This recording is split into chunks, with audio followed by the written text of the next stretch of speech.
Aappii sooshaal miidiyaa kamuu fayyadamaa Facebook haa ta'u, TikTok haa ta'u akkasumas Telegram haa ta'u sooshaal miidiyaa kamuu fayyadamaa yookaan bilbila keenya itti fayyadamaa gama baakgiraawundiitiin viidiyoo nu waraabu yookaan immoo bilbiluma keenya iskiriinii isaa yoo cufne viidiyoo nu waraabu beektu laata aappii kana. Aappii kana hin beektan taananii haga dhumaatitti na hordofaa. Aappiin kun aappii baay'ee barbaachisaa fi namni kamuu itti fayyadamuu qabuudha, akkasuma namni kamuu beekuu qabuudha. So aappii kana buufachuudhaa fi gama Play Storeetti ceenaa. Play Store gaafa seennu gama search baarii ishee kana tuqna. San booda search baarii kanarratti maal jennee barreessinaa? Background video recorder jennee barreessinaa. San booda search goona dhufee jechuudha. Kenoo aappichi gurraacha kana nuti immoo bakka install jettu tana tuqnaa jechuudha. So install ka jedhu tuqnaa. Okay, erga install ta'ee xumureen booda iddoon open jedhu nuu dhufa. Openii kana tuqnaa. San booda gara fayyadamiinsa isaa akkaataa fayyadamiinsa isaatti ceena jechuudha.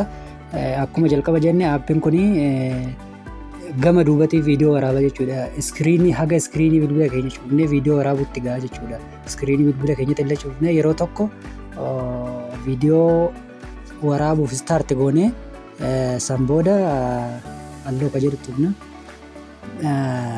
Yeroo tokko start goonanii san booda viidiyoo waraabuu inuma itti fufaa jechuudha. Nuti iskiriinii bilbilaa cufnee yookaan sooshaal miidiyaa kamuu Facebook haa ta'u, TikTok haa ta'u, whatever fayyadamuu dandeenya jechuudha. Garuu aappichi gama duubatiin akkuma maqaa isaa background video recorder jedha waan ta'eef gama duubatiin viidiyoo akka ajaa'ibaatti nu waraabaa jechuudha. Kana icciitiidhaan viidiyoo barbaanne waraabbachuu dandeenya waan ta'eef aappiin kun baay'ee advance kan ta'edha. So gama waraabuutti gaafa ceenu kunoo iddoo kanatti show preview jettees bakka saanduqaa kanatti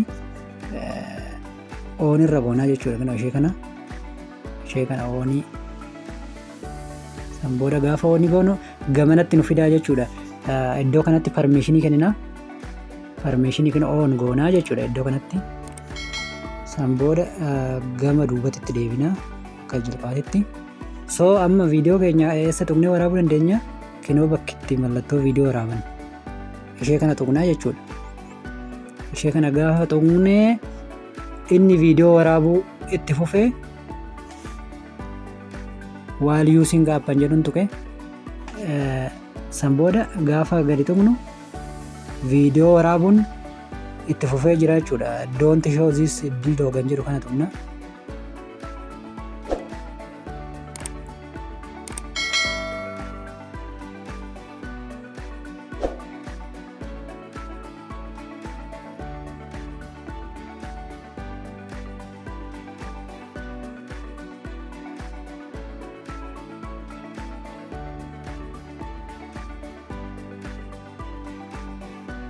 Viidiyoon kun yoo isinitti tole YouTube kana subscribe godhaa, akkasuma yeroo keessaniif share godhaa. Haga viidiyoo biraatti walitti deebinutti nagaan tura.